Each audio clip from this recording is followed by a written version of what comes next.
Hi friends मु शंकर आपण को पुणी थोरे मो चैनल सेल्फ स्टडी पॉइंट को स्वागत।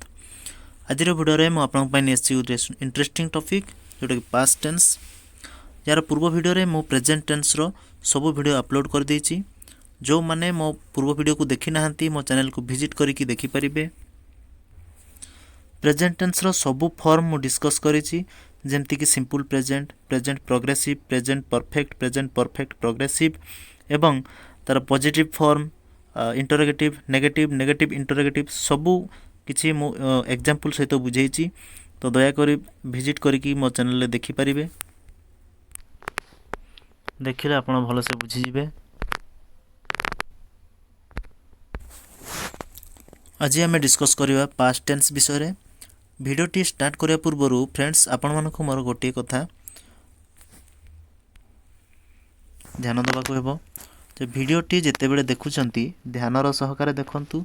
भल से बुझंतु। आ जदि बुझी पारु नाहंती प्ले बैक करिकी ताकू बैक करिकी वीडियोटी बारंबार देखंतु। तापर भी जदि बुझी पारु नाहंती कमेंट करंतु, मु आपनको समस्त कमेंट रिप्लाई देबी। इंग्लिशटा फ्रेंड्स बहुत सहज, सबु लैंग्वेज ठारु सहज हेई परिबनी बोली किछि कथा नै, आराम से बुझी परिबे। खाली तार फॉर्मेट गुडी के मन रखंतु एवं बारंबार एग्जांपल को देखंतु एवं प्रैक्टिस करंतु, सबु हे जिवो। आ जो माने मो चैनल को सब्सक्राइब कर नाहंती एबे ही सब्सक्राइब कर दियंतु एवं पाखरे आस्थुवा बेल आइकन को मध्ये ऑन कर दियंतु, जहा फल रे मोर प्रत्येकटी लेटेस्ट वीडियो रो नोटिफिकेशन आपण पाई परिबे। तो देरी न करिकि चलंतु स्टार्ट करबा आज रो टॉपिक। देखंतु आज हम करबा पास्ट टेंस। तो प्रथमे बुझिबा पास्ट टेंस कोन। पास्ट अर्थ अतीत, टेंस अर्थ काल। पास्ट टेंस अर्थ अतीत काल। तो अतीत काल अर्थ कौन ना वर्तमान रो पूर्व समय, बिफोर नाउ। देखो ये लिखा है कौन before now, past before now अर्थात वर्तमान पूर्व, वर्तमान रो पूर्व। तो फ्रेंड्स कहले देखिया आमर टेंस केते प्रकार रो। अनेक भाबुथिबे टेंस होचु तीन प्रकार, आ अनेक भी जानी छंती तीन प्रकार बोली, बुझिले कि। किंतु फ्रेंड्स एक्जेक्टली टेंस तीन प्रकार रो नुह। टेंस होचु आमर दुई प्रकार रो, बुझि Parle.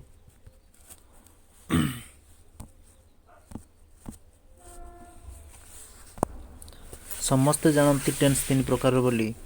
Present tense, past tense और फ्यूचर टेंस। किंतु नाई फ्यूचर टेंस इंग्राजी रे नाही। आपण देखिबे टेंस चार्ट बही पार्ट 1 किनिकी देखंतु। तार जो प्रथम पृष्ठा तार कवर पेज रे देखिबे भीतर पटे लिखाई छि टेंस दुई प्रकार रो बोली, तथा प्रेजेंट टेंस और पास्ट टेंस। फ्यूचर टेंस इंग्राजी रे नाही। काहे कि नाही मु सेटा कहि दोछि। देखंतु हमर टेंस टा में कोठू डिफाइन करू, कोठू देखू वर्ब रु जानू, हो कि नहीं। वर्ब को देखि कि हमें टेंस टा एटा को टेंस बोले हमें जानि थाउ। तो जेहेतु फ्यूचर टेंस पई स्वतंत्र वर्ब फॉर्म नाही, वर्ब रो किछि रूप नाही, तेनु इंग्राजी रे फ्यूचर टेंस नाही। केमति नाही देखंतु, हमें जानिछु ईच वर्ब हैज 3 फॉर्म्स, हो कि नहीं। जेंति गोटे वर्ब रो एग्जांपल दउची गो हैला, वेंट आउ गन। आपण एटा जानि छथि गो वेंट गन, एटा हैला फर्स्ट फॉर्म हैला, एटा होचु सेकंड फॉर्म, एटा होचु थर्ड फॉर्म। ठीक कि भूल? एटा फर्स्ट सेकंड, एटा होचु third form. Go went gone एमती बहुत वर्ब अछि। कम केम कम, ईट एट इटेन, हैला कि। हम एठु गुटे देखिबा। देखंतु गोटा होचु फर्स्ट फॉर्म अर्थात प्रेजेंट फॉर्म, हो कि नहीं। पास्ट वेंट एटा होचु सेकंड फॉर्म बा पास्ट फॉर्म। किंतु थर्ड फॉर्म को कौन कहंती, थर्ड फॉर्म को कहंती कौन ना पीपीवी बोली कहंती। पीपीवी सॉरी कौन कहंती पीपीवी अर्थात पास्ट पार्टिसिपल वर्ब, हो कि नहीं। ताले एठी देखंतु हमें फ्यूचर टेंस पई हमर कोन वर्ब रहिला, को फॉर्म में यूज करिबा तापाई स्वतंत्र भार्ब अच्छे कि ये गोटा आम कौटी यूज करूँ प्रेजेंट सिंपल रे प्रेजेंट टेंस रे वेंटा पास्ट सिंपल रे आउ पीपी भार्ब अर्थात थर्ड फॉर्मटा आम कौन यूज करूँ प्रेजेंट टेंस रे भी यूज करूँ पास्ट टेंस रे भी यूज करूँ हाँ कि नहीं ताहले देखंतु तार फ्यूचर टेंस पे कहीं भार्ब तार स्वतंत्र रूप कहीं नहीं तेणु में प्रेजेंट टेंस और पास्ट टेंस रो भार्ब को ही आम फ्यूचर टेंस रे बा फ्यूचर टाइम रे आम यूज कर था बुझिपारे किंतु टाइम होची हमर तीन प्रकार मन रखंतु टाइमटा होची हमर तीन प्रकार कौन प्रेजेंट बुझिले कि मोर प्रेजेंट पास्ट फ्यूचर टाइम को आम तीन भाग में विभक्त करि परिबा तीन प्रकार बोली कहि परिबा प्रेजेंट पास्ट और फ्यूचर टाइम प्रेजेंट कहले वर्तमान पास्ट कहले वर्तमान रो पूर्व समय अतीत फ्यूचर कहले वर्तमान रो पर समय भविष्यत ओके आई होप आपण बुझी पारथिबे देखंतु ताहले आज करिया देखंतु पास्ट पास्ट टेंस रो मध्य चारोटी फॉर्म अछि कोन ना simple past past continuous past perfect continuous हैला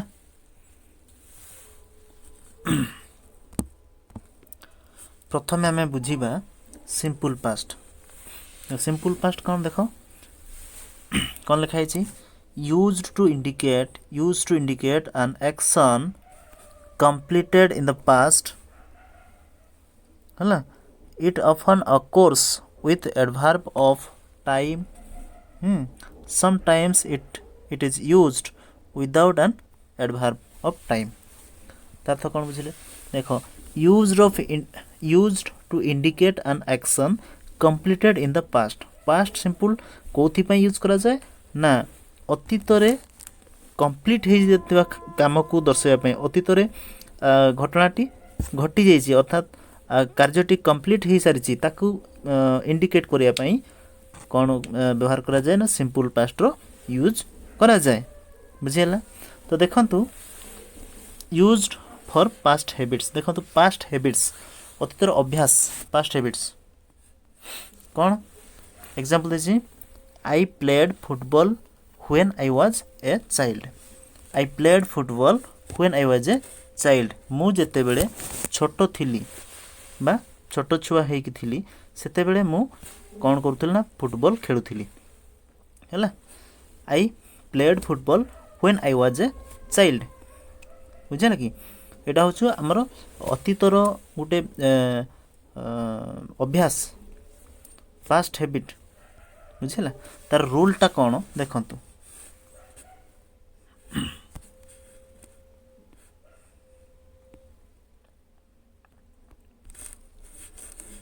तार सिंपल रूलटा देखंतु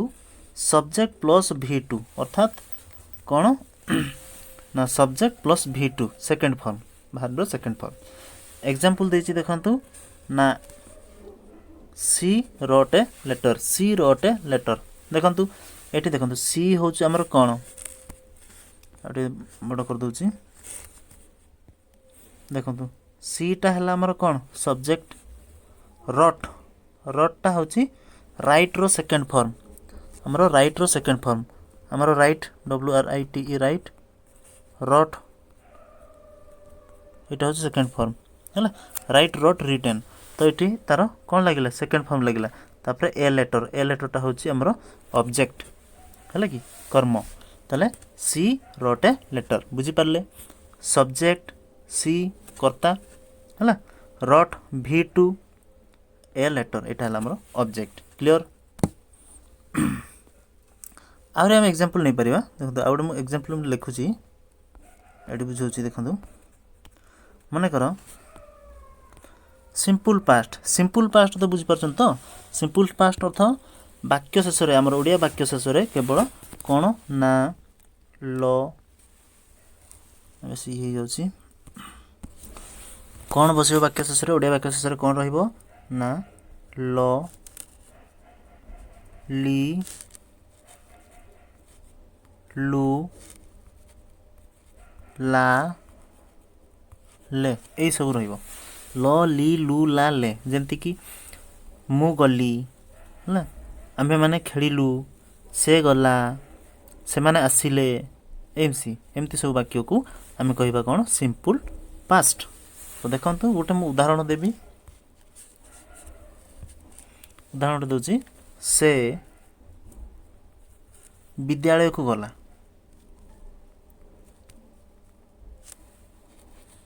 ସରି ଅକ୍ଷର ହେଉନି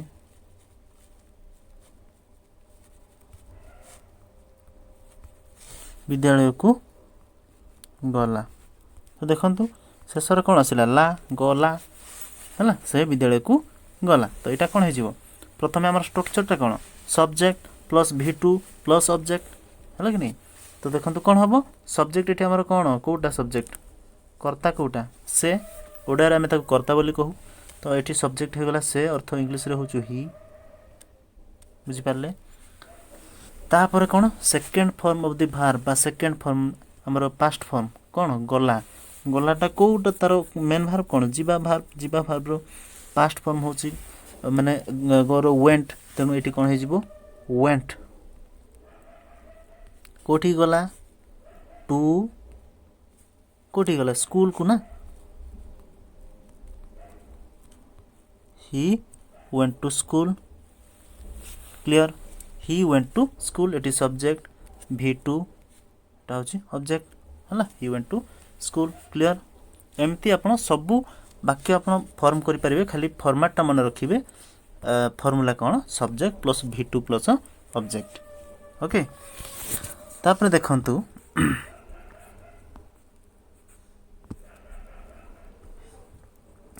ତାର ବିଭିନ୍ନ ଫର୍ମ ଅଛି ବିଭିନ୍ନ ରୂପ ଅଛି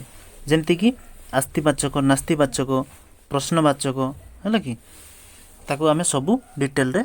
ଆନାଲାଇଜ୍ କରିବା ଦେଖନ୍ତୁ ପ୍ରଥମେ କରିବା ଦେଖନ୍ତୁ ତାର ଆସେଟିଭ୍ ସେଣ୍ଟେନ୍ସ ହେଲା ଆସେଟିଭ୍ ସେଣ୍ଟେନ୍ସ ଅର୍ଥ କ'ଣ ପଜିଟିଭ୍ ସେଣ୍ଟେନ୍ସ ବା ତାକୁ ଏଫାର୍ମେଟିଭ୍ ସେଣ୍ଟେନ୍ସ ବୋଲି ମଧ୍ୟ କୁହାଯାଏ ତ ତାର ଷ୍ଟ୍ରକ୍ଚର କ'ଣ ତାର ରୁଲ୍ କ'ଣ ତାର ରୁଲ୍ ହେଉଛି କ'ଣ ନା subject plus V2 plus object ତାପରେ full stop subject plus V2 plus object ଏଇଟା ହେଉଛି ଆମର ଆସ୍ତିବାଚକ ବାକ୍ୟ ବୁଝିପାରିଲେ ଯେଉଁଟା ପୁରା ପଜିଟିଭ୍ ସେଣ୍ଟେନ୍ସ ତ ଦେଖନ୍ତୁ subject V2 plus object plus full stop example ନେଇଛି ଦେଖନ୍ତୁ ସବଜେକ୍ଟ ଦେଖ ସି ରଟ୍ ଏ ଲେଟର୍ ତ ଏଠି ଦେଖନ୍ତୁ ପ୍ରଥମେ କ'ଣ ଲାଗିଛି ସବଜେକ୍ଟ ନା ସି ଅର୍ଥ ସେ ତାପରେ V2 ରାଇଟ୍ର ପାଷ୍ଟ ଫର୍ମ ରଟ୍ ହେଲା ରଟ୍ ହେଇଛି ରାଇଟ୍ର ପାଷ୍ଟ ଫର୍ମ ଏ ଲେଟର୍ ଅବଜେକ୍ଟ ଗୋଟିଏ ଚିଠି ବୁଝି ହେଲା ସି ରଟ୍ ଏ ଲେଟର୍ ହେଲା ସେ ଗୋଟିଏ ଚିଠି ଲେଖିଲା ତ ଏଇଟା ହେଲା ଆମର ପଜିଟିଭ୍ ତାର ନେଗେଟିଭ୍ରେ କ'ଣ ହେବ ତାର ନେଗେଟିଭ୍ ହେଲା ସେ ଗୋଟିଏ ଚିଠି ଲେଖିଲା ନାହିଁ ହଁ କି ନାହିଁ ସେଇଟା ତ ନେଗେଟିଭ୍କୁ ଆମେ ତାକୁ ତ କହିବା ତ ଦେଖନ୍ତୁ ସେଇଟା କ'ଣ ନେଗେଟିଭ୍ ସେଣ୍ଟେନ୍ସର ଷ୍ଟ୍ରକ୍ଚର କ'ଣ ଦେଖନ୍ତୁ ନେଗେଟିଭ୍ରେ ସବଜେକ୍ଟ ପ୍ଲସ୍ ଡିଡ୍ ନଟ୍ ଏଠି ଲାଗିବ did not plus V1 plus object ଏଇଠି ମନେ ରଖିବେ ଏଇଠି ଆଉ ଭାର୍ବର ସେକେଣ୍ଡ ଫର୍ମ କରିବେ ନାହିଁ ହେଲା କେବଳ ତାର V1 କରିବେ ଫାଷ୍ଟ ଫର୍ମ କରିବେ V2 କେବେ ହେଲେ କରିବେ ନାହିଁ କାହିଁକି ନା ଏଇଠି ଆମେ ଡିଡ୍ ନଟ୍ କରିଦେଇଛେ ପରା ଡିଡ୍ ନଟ୍ ଏଇଠି ଆମେ ଅଲରେଡ଼ି ପାଷ୍ଟ କରିଦେଇଛେ ବୁଝିହେଲା କି ନାହିଁ ଡୁ ପରିବର୍ତ୍ତେ ଆମେ ଡିଡ୍ ୟୁଜ୍ କରିଦେଇଛେ ତାମାନେ ଏ ସେଣ୍ଟେନ୍ସଟା ଏଠି ଆମର ପାଷ୍ଟ ହେଇଗଲା ତେଣୁ ପୁନର୍ବାର ଆହୁରି V2 ବା ପାଷ୍ଟ ଫର୍ମ ଆମେ ୟୁଜ୍ କରିବା ଆବଶ୍ୟକତା ନାହିଁ ଓକେ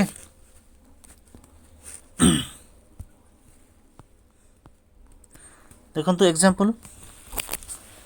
ସେଠି ଥିଲା କ'ଣ ସି ରଟ୍ ଏ ଲେଟର୍ ଏଠି ତାର ଷ୍ଟ୍ରକ୍ଚର ଅନୁସାରେ ଡିଡ୍ ନଟ୍ ସବଜେକ୍ଟ ପରେ ଡିଡ୍ ନଟ୍ ଲଗେଇବା ସବଜେକ୍ଟ ହେଲା ସି ତାପରେ ଡିଡ୍ ନଟ୍ ହେଲା ତାପରେ ହେଉଛୁ ଦେଖ V1 ରାଇଟ୍ ହେଇଛି କି ନାହିଁ ରଟ୍ ହେଇଥିଲା ସେଠି ଏଠି ହେଲା ରାଇଟ୍ ତାର ମାନେ ପ୍ରେଜେଣ୍ଟ ଫର୍ମ ହେଲା ବୁଝିଲେ କି ନାହିଁ ତାର V1 ବା ମେନ୍ ଭାର୍ବ ଆମେ ତାକୁ କହୁ she did not write a letter ବୁଝି ହେଲା she did not write a letter clear ତାପରେ ଆସନ୍ତୁ ଇଣ୍ଟରୋଗେଟିଭ୍ ସେଣ୍ଟେନ୍ସ ଇଣ୍ଟରୋଗେଟିଭ୍ ଅର୍ଥ କ'ଣ ନା ପ୍ରଶ୍ନବାଚକ ହେଲା ପ୍ରଶ୍ନବାଚକ तो सेटा कौन हो देखु आग आमर लगे कौन डिड तापर सब्जेक्ट तापर V1 प्लस ऑब्जेक्ट तापर लास्ट रहिबो हमरो क्वेश्चन मार्क हला did plus subject plus V1 plus object एटा हला हमरो इंटरोगेटिव सेंटेंस हला तो से अनुसार आम करवा डिड तापर हो सब्जेक्ट सी तापर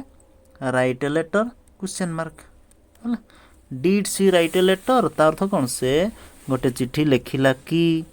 से गोटे चिट्ठी लिखिला कि did she write a letter एठी भूल रे भी रट करिवे नाही एटा हे जो भूल काहे ना एठी डिड हमर लगे जे पूरा एठी हमें वाक्यटा को पास्ट कर देचे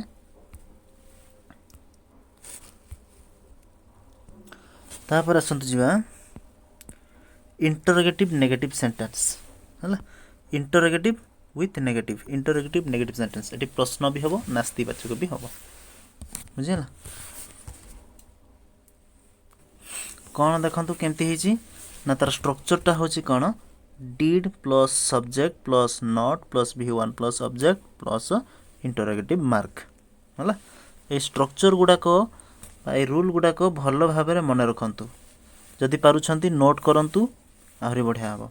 तो कौन हैला देखंतु did plus subject plus not plus V1 plus object है तो से अनुसार आम वाक्यटी कन्वर्ट कले कौन हम डिड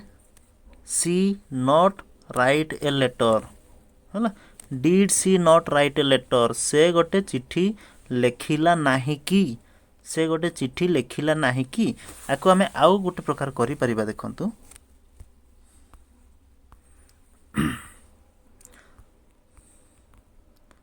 आम स्ट्रक्चर टाको एमिति भी लिखि परिबा है प्रथमे डिड आमर सेठी कोन दिला did plus subject plus not plus object होथला है कि नहीं V1 प्लस ऑब्जेक्ट आमे एका थरे आमे डिड नॉट भी लिखि परिबा डिड नॉट है did not plus subject plus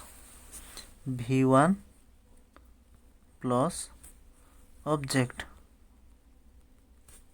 interrogative mark plus interrogative mark एटा भी ठीक did not plus subject plus V1 plus object है माने रखिले तो एग्जांपल नेबा से एग्जांपल सेटा को करबा एठी हमें एठी कोन थला एतला कोन did she not write a letter तो आको हम एमती भी लिखि परिबा केमती ना डिड नॉट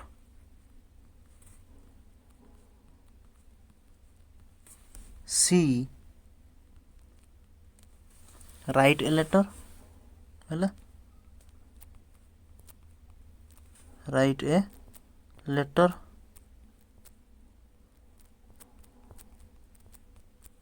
है तापर हमर क्वेश्चन मार्क